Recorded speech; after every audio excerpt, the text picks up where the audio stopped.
Hi everyone, I'm Ward, and welcome to my channel, Ward Draws A Lot. This week, I'm going to take 3 different characters from 3 different cartoon shows and draw them in my style. But before we hop into the video, I just really want to say thank you to everybody because we got 500 subs, and I honestly couldn't have done it without any of you watching and subscribing to the channel. I really appreciate every single last one of you, and it feels awesome. Honestly, like, I'm so happy that I get to do the art that I love and hopefully inspire others, and then in return maybe you inspire others too. Thank you. Oh fuck, I hit the table. Thank you from the bottom of my heart, and let's get started. On Instagram, I asked a question that was, what was your favorite character and show growing up, so I could draw them this week for the video. I picked the 3 that piqued my interest and then went on from there. The first character we're going to be doing is Angelica from the Nickelodeon series Rugrats. The Rugrats is an older cartoon that aired back in 1991, so over 30 years ago now? I double checked with the calculator, it was 31 years ago, so yeah, over 30 years ago. The show did air for a while though on the network from 1991 until somewhere I'm gonna say in the early to middle 2000s, like around there, around 2005-6, and then they came out with a part 2, which was All Grown Up, which was when the toddlers and babies had become teenagers. But for now, we're just going to focus on Rugrats when they were, well, the Rugrats. The idea of the show is that you had these babies and toddlers who would get into regular everyday situations, but because of their imaginations, it looked like grand things that they were doing, when in all reality they were just like, I don't know, shitting on the floor. No, but a real example is like when in episode 12, Mr. Fluffles, which is like a clown lamp that Tommy likes, ends up breaking, and they have an entire mock trial to see who was the real culprit of the crime. God, I've said this 3 times now, bro. It's such a tongue twister. To see who was the real culprit of the crime. Holy shit, man, that took so much out of me. But yeah, they would basically have the problem throughout the episode, and a lot of the times the main antagonist is actually this character right here, who is known as Angelica Pickles. When you think about it, having a 3-year-old being the villain of the story is actually pretty hilarious, especially because the way they wrote the show, Angelica was kind of like the in-between, translator between the babies and the adults, because the babies understood Angelica, and Angelica understood the adults, but the babies and the adults did not understand each other, right? So you had that little in-between for the both of them. So what you would purposefully do a lot of the time is purposefully mistranslate between the two of them, or like tell the babies lies that the adults are mad at them or hate them, or that they don't love them anymore and stuff like that. And basically just being a straight up bitch. I know that's so mean to say, but she was truly like, I used to hate her because I would watch the show growing up and I would see Angelica on the screen, and like a visceral hatred would come up in my body and being like, oh my god, here she is, she's gonna be mean and tell lies again. Like, I used to hate this character growing up so much because she was just really mean, and it just didn't make any sense to me as to why she wanted to be mean. Sometimes they'd kind of write her off as an anti-hero too, like if there was a bigger bully, she would stand up for the babies because in her mind she would say that I'm the only one who gets to bully the babies and call them dumb babies, like nobody else can do that except for me. So it was funny that the only way she could be a hero was just to further her villainy towards the kids. Like, it's crazy, bro. Like, the way they wrote this character, I would never think of doing something like that, but it makes complete sense to have a character who's only a year or 2 older and thinks she knows everything about the world, because that's how kind of like some really small children are, is like they'll be really pushy and mean, and they don't even mean to be. In real life, you know, children's behavior is because they're still learning what proper behavior is.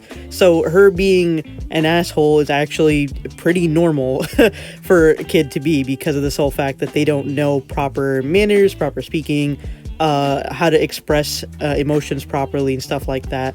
But at the same time, she was very manipulative and at times would be like very fake. Like, she'd show the parents or her aunties and uncles, like, I'm this perfect little girl, look at me, I have a dress, I'm so pretty, I'm this and that, and, be this cute little girl around them. But then around the babies, she'd be like, listen here, you dumb babies. And then she would just continue to, like, fill their heads with nonsense. And, since they're younger, they would believe a lot of that nonsense, which is what ends up getting them in a lot of the situations that they would end up being in.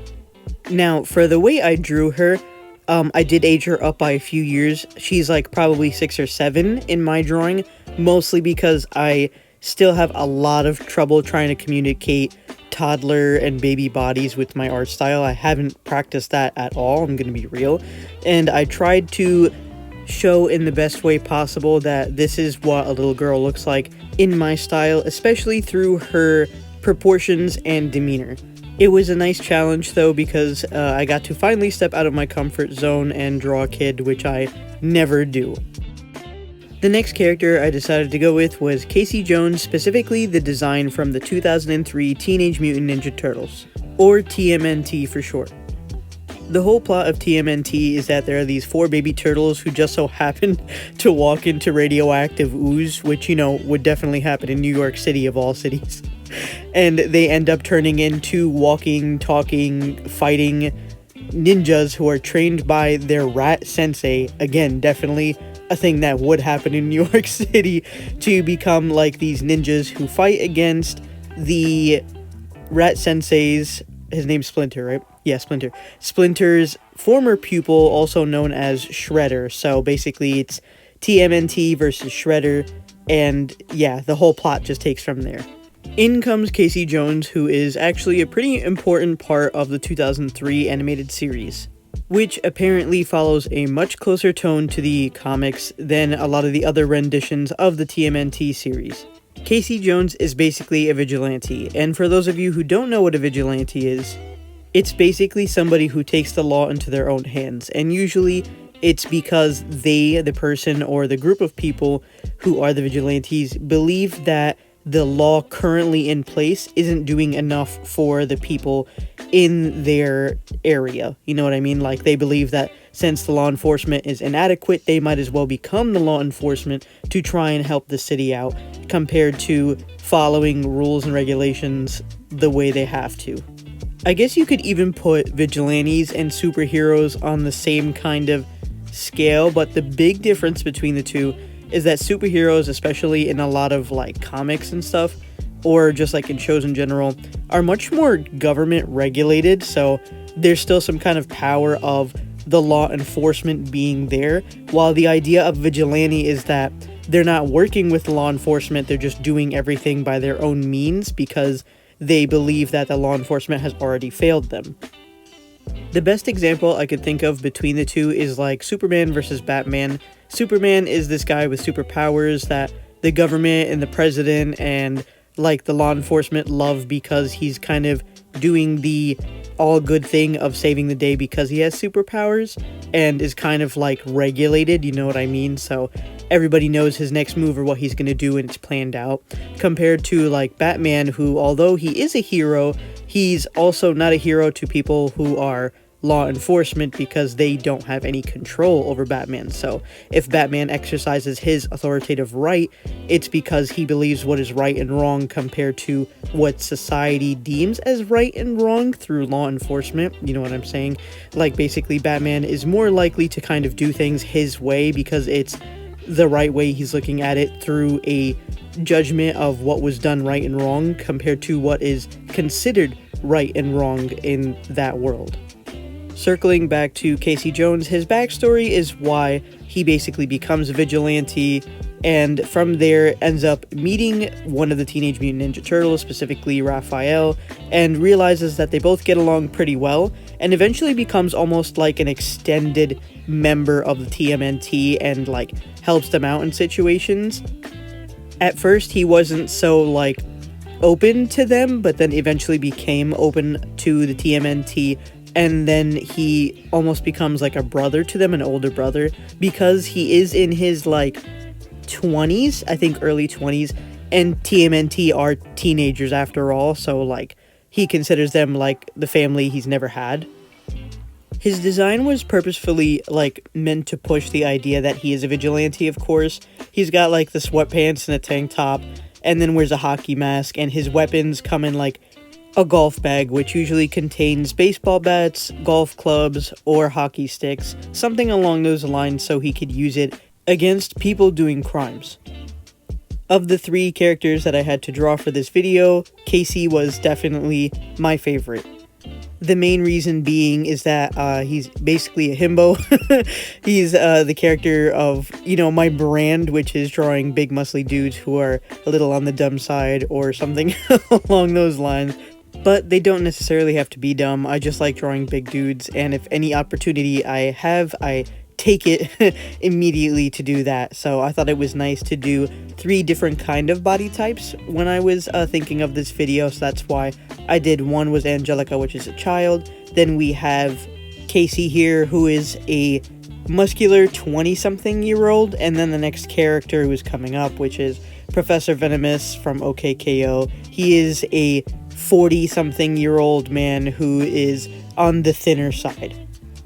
When I was sketching up Casey over here, I was thinking about whether I should draw him with or without the mask on, so I kind of made a happy medium ground where he's holding the mask in his hand, and he kind of has his pinkies in the eye holes, which I kind of modeled after myself, because sometimes I do that. If I'm holding something and there's like a space, I'll end up putting like my pinkies or something in there and just holding it way easier that way for some reason. So I also thought that it would be just a cooler way to hold the mask than from the side. I also made sure that I put one of his weapons with him there to kind of push his character, but also to give him some kind of interesting pose dynamic so he's not just standing there.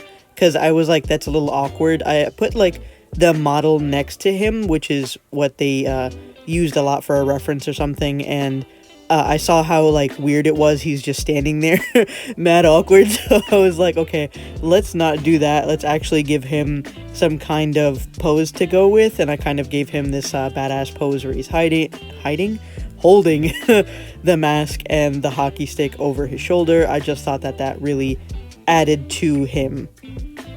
Now, of course, because this is my style that I'm drawing him in, I'm going to be taking some artistic liberties, meaning that I'm going to be giving him thighs and calves and a butt, because I hate when, whenever there's like a comic book character and he's really strong, for some reason they only give him the top half is strong, and the bottom half they just leave him like nothing there.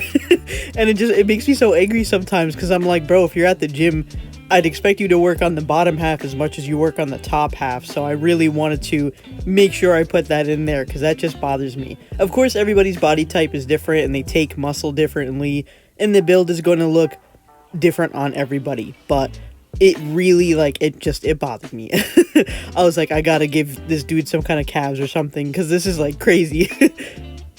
Majority of his other features are basically the same thing. I did exaggerate the size of the weapon because I just wanted to. That's what I like to do, of course.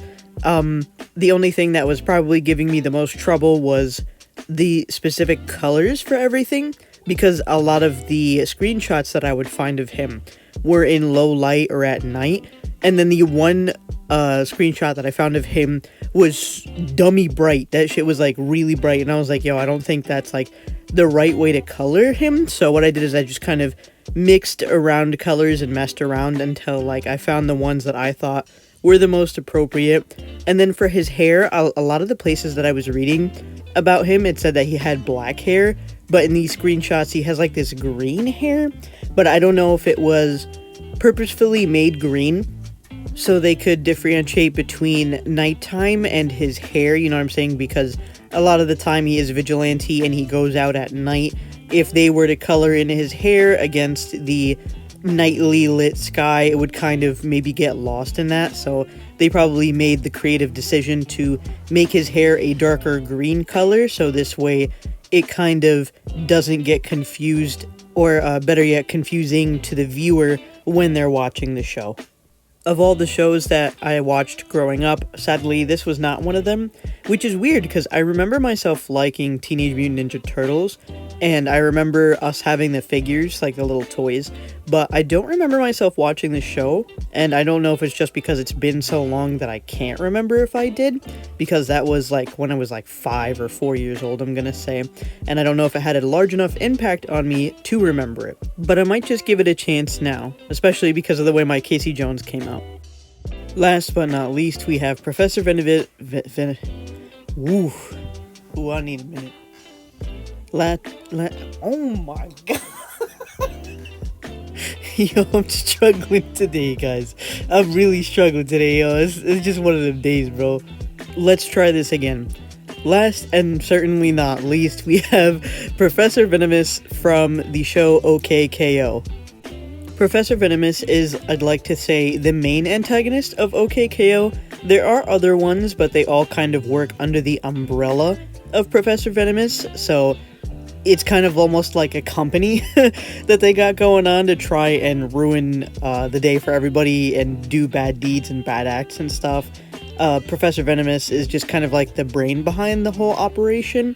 He also is involved with the heroes. I don't know if I should get like too deep into the story in case you guys want to watch it, but I guess fair game because the show has been out for like a dumb while now. He's basically an ex-hero who lost his powers and then became obsessed with trying to get those powers back. So much so that it basically consumed him. That's why he has like the purple skin and the black hair now, because he would constantly experiment on himself to try and get his powers back. Before that, he was this hero known as Laser Point, and he was like this great hero, and he ended up marrying another hero, and they had a kid, and his name is KO, so like that's where the title of the show came from, OKKO. So basically the journey is KO is like finding out who this villain is, and then eventually comes to the realization that this villain is indeed his father, and it kind of sucks for him because he's like, I want to be a hero, I don't want to be a villain, but he has that villainous side in him for the sole fact that his father is a villain. So it's constantly like an internal battle for KO to kind of see that side that he doesn't want to see of himself because of his dad and his dad's evilness. Professor Venomous is on the taller side, and he's pretty slender too. He does have the purple skin and the long slick back hair and very pointy sharp teeth along with a pointy nose, which, even though it's not those features specifically, a lot of the time when people want to draw the evil character or the bad character, they'll leave a lot of pointy things in the design, which I know sounds strange, but for some reason rounder is associated with a softer, nicer character, while something being pointy or pointy parts on a character is associated with harsh or like edgy, right? So because he's much more pointy in a lot of areas, you could kind of push through that he's much more of a villain than somebody who would look a lot more soft, maybe in the face or in the body, even in the clothing. You could tell that there's a difference between, usually a difference between the good guy versus the bad guy. So here I really wanted to exaggerate that more, so I made sure to keep the teeth pointy. Then we also have like the hair, I really wanted to push through with that. Along with the lab coat, I made sure to keep the collars kind of really out there and angular, and then the boots itself to have a pointy heel at the bottom, again just to emphasize that he is indeed the evil character. Of the 3 characters that I drew today, Professor Venomous gave me the hardest time. His sketch took the longest out of the 3. I think it was almost like an hour and a half just on the sketching process alone, and that is because like I kept going back and forth with the way I did his design. I was really unhappy with the way it was coming out, and I think that's because again, my anatomy skills aren't that great. I'm pretty great with drawing big muscly dudes, no problem. You give me a skinnier character to draw, I automatically start quaking in my boots, bro. It's like, it's just difficult for me to capture, and it's like I've noticed that this has been an issue with myself for a very long time. I've gotten much better at it though. Before, it would be like nearly impossible to draw a correctly proportionate character who is on the thinner side, but now I kind of at least have some kind of an idea of it. Although the character himself is not super slim, because he's still got some muscle in him because he fights and everything like that, but I really wanted to make sure that I captured the slender part of his design because I feel like that is a giant part of his character as Professor Venomous, because like I stated before, he was a hero, and he was this big buff dude hero beforehand, but now, because of the experimentations that he would do on himself, his body ended up being genetically mutated, and it probably altered a lot of his inner makeup, so that was like one thing that I made sure I had to do when I was creating his design. When the show originally aired on Cartoon Network, I don't think I was watching it at that point. Maybe I had seen an episode or two here or there, but I specifically remember not watching the show. And I don't know if it was because at that point, I think like I was just beginning or in the middle of high school, and cartoons didn't have an appeal to me anymore just because they didn't. I was like way more into anime than I was into regular cartoons that would show up on Cartoon Network. So a lot of the time I would just kind of brush anything off that was on the network at that time. It wasn't until like way later on that I went back to Cartoon Network cartoons and actually watched them and enjoyed them, because my perception of Cartoon Network cartoons from when I was younger versus as I'm grown, they're much different now. They have much more of a story and substance behind them instead of these kind of like witty and funny situations that they would get into. They still have that concept, of course, in the newer shows, but it's like there can be some more meaning behind them now, like when it comes to the story of the show, because sometimes, you know, things connect with each other. What I ended up doing for OKKO is, I think, somewhere in the beginning of 2020 or 2021, I was like, you know what, let's give the show a chance, because, you know, I can. I have Hulu and I could watch it. So I went back and I watched the show, and I ended up really liking it. But what I ended up not liking was how it was cut short, because Cartoon Network was like, all right, it's time, your time to go. Like, like, of course, Cartoon Network's like, all right, we got to kill off another show. And they kind of like rushed the end. So that was the really sucky part of it all. And I wish that there was a little bit more that could have been flushed out, but maybe in the future, you never know, it could be rebooted or something. But this is what my Professor Venomous looked like in the end. So these are the 3 characters that I ended up drawing from the suggestions that I got on Instagram. And maybe in the future, I'll end up doing a few more of those suggestions that I ended up getting. Or hey, maybe if I get more people to respond to these questions and see what their answers are, maybe I'll do those characters. So yeah, thanks for watching, and remember, I love you, and thank you again so much for the 500 subscribers. You guys are awesome, and I appreciate every single last one of you. Bye!